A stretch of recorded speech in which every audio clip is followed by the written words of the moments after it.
Voilà, on termine cette soirée par un dernier point sur les élections départementales en espérant avoir reçu les résultats pour les cantons de Strasbourg. Je rappelle que les bureaux de vote fermaient à 20h. Géraldine, est-ce que vous avez des éléments ? Et Renaud, je suis vraiment désolée de vous décevoir, mais pour l'instant, ces résultats de Strasbourg ne sont pas encore définitifs. Il y a des surprises visiblement qui se décident, mais je ne peux pas vous en dire plus parce que c'est encore trop faible comme pourcentage de bureaux de vote dépouillés. En revanche, j'ai un résultat qui est intéressant et qui concerne aussi le Parti socialiste. C'est celui de Wittenheim. Regardez, le duo Marie-France Valla, Pierre Vogt, qui était de sensibilité de gauche en 2015 et qui est passé aujourd'hui d'hiver droite, est toujours en tête. En deuxième position, le Rassemblement national avec 30,4% des suffrages et Antoine Homé, maire PS de Wittenheim, qui espérait un retour pour la gauche dans ce canton, eh bien, n'a pas réussi à se qualifier pour le deuxième tour. Voilà pour le résultat que je pouvais vous donner. Unserland, 11,2% également à Wittenheim, Renaud. Bien, alors pourquoi on s'intéresse à Strasbourg ? Parce que l'Assemblée départementale compte actuellement 6 élus socialistes. Ce sont les 6 seuls élus d'opposition au conseil départemental et ils sont tous élus des cantons strasbourgeois. Vous en faites partie, Serge Lair. Vous êtes candidat dans Strasbourg 3, si je ne me trompe pas. Est-ce que vous connaissez déjà votre score ? Non, pas du tout. C'est-à-dire qu'il manque encore 2 bureaux de vote. Enfin, dans l'immédiat, je dirais que je suis en tête sur le canton, mais il reste 2 bureaux de vote. Voilà, en tout, enfin là, c'est tout ce que je peux vous dire à ce niveau-là. Mais sur mes collègues, effectivement, ils sont... Mathieu Kahn est en difficulté. Alors, Mathieu Kahn, c'est Strasbourg 1, il serait 3e. Voilà, c'est ça. Et puis Eric Olkoubi serait 2e. Dans le canton. Mais il manque aussi 2 bureaux de vote. Florian, Cobrine, vous êtes là pour Europe Écologie Les Verts. Vous avez peut-être d'autres résultats à nous donner ? Alors, Europe Écologie Les Verts et les autres partis politiques avec lesquels nous sommes associés. Je représente Strasbourg Écologiste et Citoyenne. Donc Europe Écologie Les Verts, Place Publique, Génération Alternative Alsacienne et également... Donc c'est vous qui êtes en tête à Strasbourg 1 ? Exactement, oui. Vous pouvez nous en dire un peu plus ? On est évidemment très heureux de ce résultat. Nous avons essayé de mener une campagne qui est basée Quel est le résultat, si vous pouvez sur le canton 1, nous sommes en tête aux alentours de 38%. Il n'y a pas encore, il y a quelques bureaux également qui restent à dépouiller. Et le deuxième candidat qui arrive en tête, c'est La République En Marche. Voilà, donc ça, c'est un binôme. Le seul duel, La République En Marche, les Verts, des 40 ça. Cantons de la collectivité européenne d'Alsace.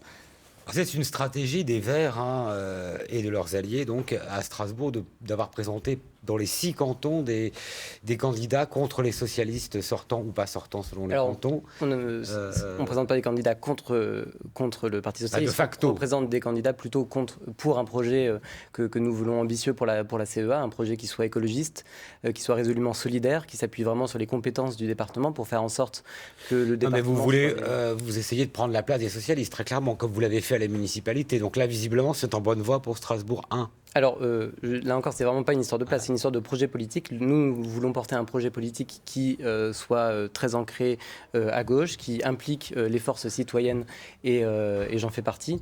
Et donc, c'est plutôt pour ce projet-là que nous souhaitons faire avancer, y compris au niveau de la CEA, qui est un échelon départemental qui est vraiment crucial dans les urgences. Non, mais on est tous sur un projet politique. Hein, je veux dire, il n'y a pas de... On n'est jamais contre quelqu'un, c'est la démocratie. C'est un peu la suite des municipales quand même, Serge Lair ? Non, on est là pour défendre chacun ses orientations. Moi, je suis un élu plutôt de terrain, de quartier. Voilà, chacun vit un peu de proximité, chacun vit un peu...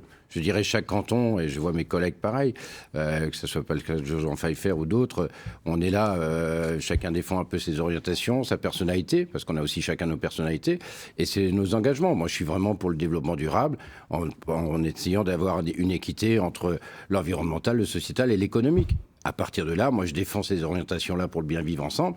Et puis, il y a d'autres qui défendent d'autres orientations. Voilà, c'est pas compliqué. Hein, c'est ça, la politique. Et c'est intéressant. Les résultats définitifs sont en train de tomber au niveau du centre administratif où on va retrouver Grégory Fraise qui va pouvoir nous donner les résultats de certains nombres de cantons strasbourgeois. Grégory ?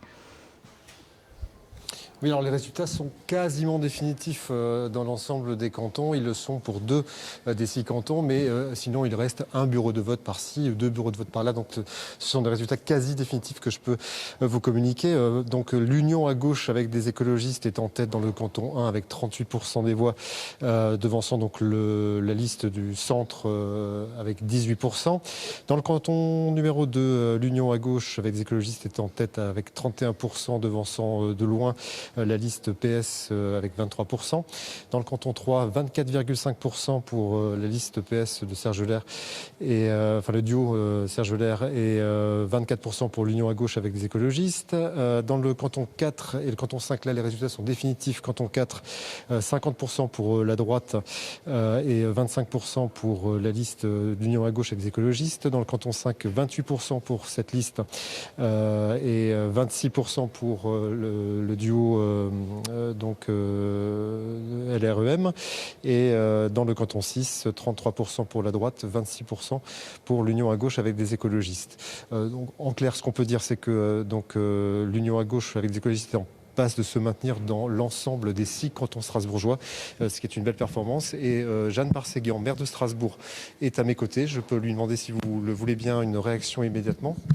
Jeanne Barséguian, donc vous aviez été élue avec 41% des voix aux dernières municipales. On a l'impression que cette vague verte a encore des résonances sur ces élections départementales aujourd'hui à Strasbourg. Bonsoir. Oui, je crois qu'effectivement, ce soir, on voit que l'écologie continue de s'implanter dans les territoires urbains, mais aussi d'ailleurs dans les territoires ruraux, puisque comme on a une double élection, on peut aussi le constater avec des scores vraiment intéressants dans des écologistes et citoyens dans plusieurs cantons strasbourgeois. Ce que je constate aussi, c'est qu'il s'agissait de candidats et candidates du renouvellement qui n'ont aucun autre mandat et qui c'est ce choix du non-cumul et qui se sont présentés pour la première fois. Donc je pense que cette aspiration-là se confirme également. Pour autant, ce soir, vous le savez bien, c'est aussi une abstention massive qui s'exprime dans les différents bureaux de vote. Merci beaucoup pour cette réaction, Jeanne Barséguian, pour la nouvelle antenne. Voilà, on revient avec nos invités. Je précise que pour les élections départementales, il s'agit de binômes et pas de listes, mais je sais qu'il est tard et qu'on est un peu dans la confusion des scrutins. Pascal Jourdan-Pfeiffer, bonsoir. Vous êtes conseillère départementale sortante de UDI, à Strasbourg 6. Est-ce que vous avez des résultats ? Je viens d'apprendre là que nous pas tout retenu de ce qui a été dit, mais... Moi, bien sûr, j'ai retenu ce qui nous concerne, Jean-Philippe Morer et moi-même, donc nous serions à 33%, et devant les écologistes qui sont à 26%. Mais je ne suis pas certaine que tous les bureaux aient été dépouillés, il devait en manquer un.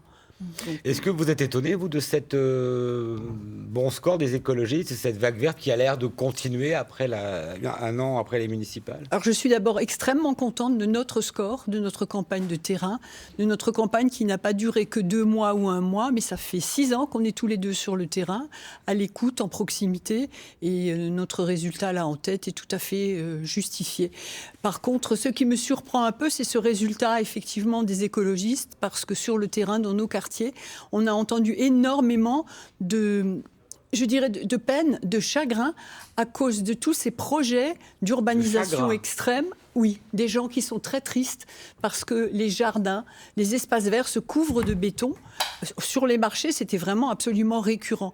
On détruit les jardins, on coupe les arbres et on remplace par des immeubles. C'est pour ça que je suis un peu étonnée de ce bon score. Les écologistes sont néanmoins donc en 2e position, donc en ballottage avec vous pour le second tour. Ombline Duparc, mon étonnement. Vous êtes la candidate du Rassemblement national dans ce même canton. Tout à fait. Vous arrivez du coup, vous n'êtes pas qualifiée pour le second tour. Vous étiez en 2015 candidate à Aubernais. Là, vous avez essayé, j'ai envie de dire, de labourer les terres strasbourgeoises. C'était pas si simple, c'est difficile en ville. Alors, le terrain urbain, évidemment, est difficile, mais je crois que surtout, et vous avez dû en parler avant au moment des régionales, je pense que l'abstention massive, record. Vos collègues du Rassemblement national qui sont déjà venus sur son plateau nous ont dit, oui, effectivement, on a beaucoup perdu à cause de l'abstention. Peut-être plus vous que les autres ? Peut-être plus nous que les autres, j'en sais rien. A priori, oui. puisque effectivement on a des scores qui peuvent être décevants effectivement dans certains cantons. Néanmoins, ce que je constate, c'est que finalement des conseillers départementaux sortants qui ont labouré le terrain pendant 6 ans, finalement ne font que 30% de 20% d'électeurs. Donc si on ramène ça au pourcentage des inscrits, c'est pas non plus une adhésion massive des électeurs pour M. Maurer et Mme Jourdan-Pfeiffer. Mais c'est vrai qu'il faut qu'on refasse la conquête du cœur des électeurs, du cœur des citoyens. Vous avez des stratégies là, à mettre en place Vous disiez avoir eu beaucoup de mal à faire cette campagne avec des électeurs très, finalement, pas au courant des enjeux. C'était très difficile. Déjà, il y avait le masque. Pour nous qui sommes très implantés, quand on nous voit, on vient nous faire la bise, nous serrer la main, etc. Il y avait des regards scrutateurs, c'est lui, c'est elle. C'est tout bête, hein, c'est un détail technique, mais le fait du masque était très gênant. Le porte-à-porte aussi, nous avons préféré nous abstenir parce que... de porte-à-porte, pas de vote, parce que vous parlez d'abstention. Vous n'avez pas fait de porte-à-porte. On s'est abstenu du porte-à-porte, tout à fait. À cause de l'épidémie, à cause du Covid, c'était pas une campagne comme d'habitude. C'est vrai que c'est pas une campagne habituelle. Il faut le reconnaître. Le Covid a changé beaucoup de donnes, que ce soit municipal déjà, et puis là, deuxièmement, pour ces élections. Je veux dire, d'abord, il faut rappeler qu'initialement, on devait avoir les élections au mois de mars, il y a eu ce report. Avoir des élections au mois de juin, ça change aussi certaines donnes, hein. Les gens aspiraient aussi un peu de liberté, avec du plaisir, du soleil. Ça a changé beaucoup d'éléments. Et quand le soleil est arrivé, tout à coup, il a plombé aussi, parce que d'un coup, il faisait trop chaud, on n'avait plus personne dans la rue. Mais on peut trouver toutes les excuses, c'est évident. Nonobstant cela, je pense effectivement l'abstention, moi je le vois sur mon secteur, on est à plus de 80% d'abstention. Alors habituellement, on a une grosse abstention sur des élections départementales et régionales, hein. Je le vois en 2015, c'était de 65%. Donc finalement, il y a une grosse abstention habituelle. Mais là, c'est d'autant plus... C'est-à-dire qu'il n'y a que 20%, un électeur sur 5 seulement est allé voter dans votre canton. Tout à fait, tout à fait. C'est catastrophique. Mais que voulez-vous? Je dirais, il y a un moment donné... Alors, je dirais aussi que la presse nationale ne nous a pas aidés, hein, pour ces élections. On parlait soit du Covid, soit de Macron, mais du reste... Pas des compétences de la collectivité européenne d'Alsace. Très peu, en tout cas, hein, très peu. Je pense d'ailleurs que les électeurs alsaciens ont été complètement perdus avec cette collectivité européenne d'Alsace, puisque il y avait de l'Alsace, mais pas vraiment d'Alsace, et la collectivité européenne d'Alsace était quand même sous la houlette du Grand Est, mais elle devait avoir ses votre candidat au compétences. régional qui parlait que de l'Alsace.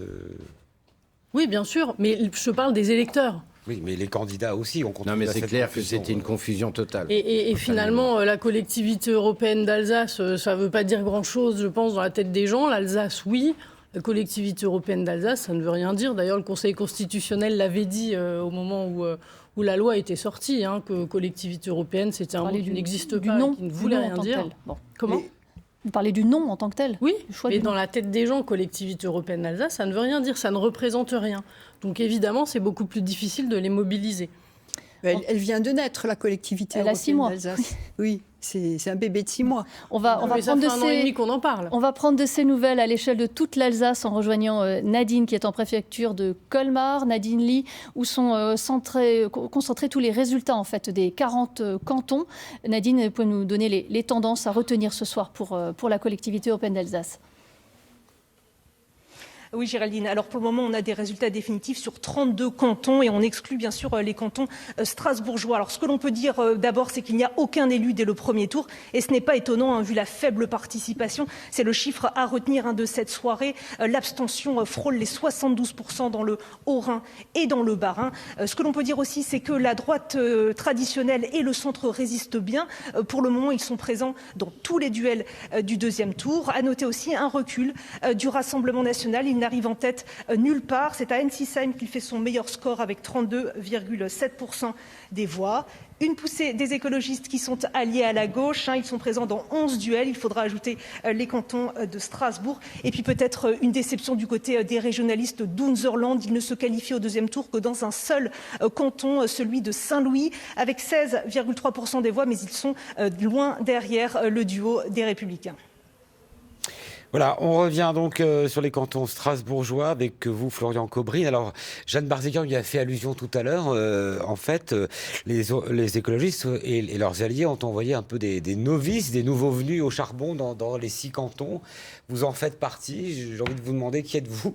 Oui, c'était effectivement un choix, celui du renouvellement, celui du non-cumul de mandat. Nous n'avons envoyé aucun élu de l'actuelle municipalité se présenter devant les électeurs parce qu'il y a cette volonté de pouvoir partager les responsabilités, cette volonté aussi de pouvoir se consacrer au mandat que les électeurs nous confient.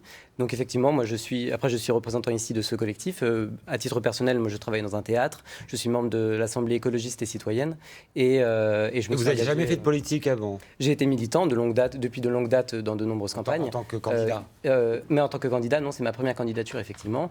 On s'est également confronté aux difficultés de la campagne du moment, mais en fait, nous avons essayé de justement faire une campagne basée sur les compétences, une campagne qui sensibilise aux compétences de la CEA. Et je crois que c'est aussi ça qui a permis aux électeurs de pouvoir identifier très clairement les enjeux de cette élection. Mais Serge Ler, on voit les sortants socialistes installés certains depuis longtemps, qui sont bousculés là, par ces jeunes en politique. Effectivement, quelque part, c'est intéressant, c'est la démocratie.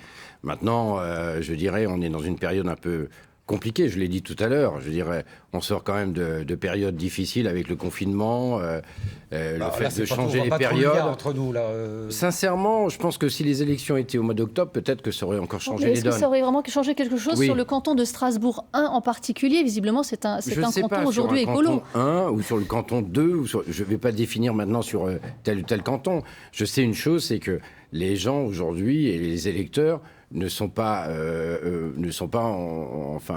envie d'entendre parler d'élections, n'ont pas envie d'entendre parler de politique. Et donc voilà, on arrive à une situation, à un taux d'abstention très fort. Alors, je regrette, mais d'habitude, le Front National en profite bien. Maintenant, c'en est d'autres, mais peu importe, parce que c'est sûr que l'abstention a toujours profité à des petits partis, puisque l'électorat vient plus facilement. Moi, je sais une chose, c'est que finalement, je suis quand même arrivé premier au premier tour, pour l'instant. Enfin, c'est serré apparemment chez vous. Voilà, si tous les bureaux de vote sont... C'est les écologistes. Bon, il reste encore les bureaux de vote d'autres pierres, donc ça devrait être bon. Mais c'est clair que on a beau faire un travail au quotidien, sur le quartier, sur le terrain, on a beau être là, on est des élus de proximité, quand on a besoin de nous, on nous trouve, on sait où nous trouver en tout cas, on a des permanences toutes les semaines, bref, on essaye de donner du temps aux autres, d'être là, à créer, à construire. Ça ne suffit pas toujours. On verra pour le deuxième tour. Une question transversale peut-être à ceux qui sont déjà en poste, mais aussi à ceux qui aspirent à y être. Être conseiller départemental ou non conseiller d'Alsace en ville, on est souvent quand même moins identifié. Et en plus, il y a un certain nombre de compétences du département qui ont été transférées à l'Eurométropole. Alors, est-ce que c'est... Et pour autant, j'ai envie de dire, ce sont ces cantons-là qui sont les plus disputés, jusqu'à 8 binômes. Est-ce que c'est enviable d'être conseiller d'Alsace dans l'Eurométropole? C'est une passion. C'est vraiment un engagement. On arrive quand même à faire quelque chose concrètement. Ah oui, c'est un engagement énorme, un engagement qui entraîne aussi notre vie de famille, notre vie personnelle, mais il faut dire qu'on le fait avec beaucoup de passion. C'est peut-être comme tout mandat politique. Oui, mais là, c'est difficile parce qu'effectivement, vous l'avez souligné, toute l'action sociale est déléguée, transférée à la ville, bien que la protection maternelle et infantile. Le département, encore l'année dernière, mettait 12 millions d'euros pour financer ça, mais l'affichage est municipal. Mais lorsque sur le terrain, comme le disait Serge Ler, les gens viennent nous voir pour un problème d'allocation personnalisée, d'autonomie, d'installation de travaux pour une personne âgée dans un logement, ou bien un placement pour un enfant en situation de handicap, à ce moment-là, on sait effectivement où nous trouver. Mais tout de suite, là, l'affichage est difficile à cause de cette délégation. Oui. On s'est quand même battu aussi pour des collèges, que ce soit dans ce canton, que ce soit dans le nôtre. Je veux dire, on est quand même là aussi au quotidien pour essayer de faire avancer des gros dossiers. Et je vous disais, le collège, par exemple, que je défends au Parc des Poteries depuis maintenant de nombreuses années, c'est un travail que je mène depuis 98. Enfin, on a été entendu par l'équipe. Collège à l'ouest de voilà, donc on a été entendu. Vous voyez, non, mais c'est des combats qui sont pas toujours aussi... c'est pas en claquant des doigts. Et c'est pas forcément toujours lisible. On attend plus de 3500 collégiens d'ici 5 ans. Voilà. Et ça aussi, les jeunes vont au collège. Il faut que nous siégions, on essaye de le faire dans les conseils d'administration. Il faut qu'on vous dise que c'est terminé. Tout simplement. C'est la fin, effectivement, de cette soirée électorale sur France 3 Alsace. Merci à tous pour votre participation. Évidemment, on reviendra sur tous ces résultats et commentaires demain dans les journaux de 12h et de 19h. Et puis, nous serons au rendez-vous dimanche, Renaud, pour un second tour de ces élections régionales et départementale. Excellente fin de soirée sur France 3. À bientôt.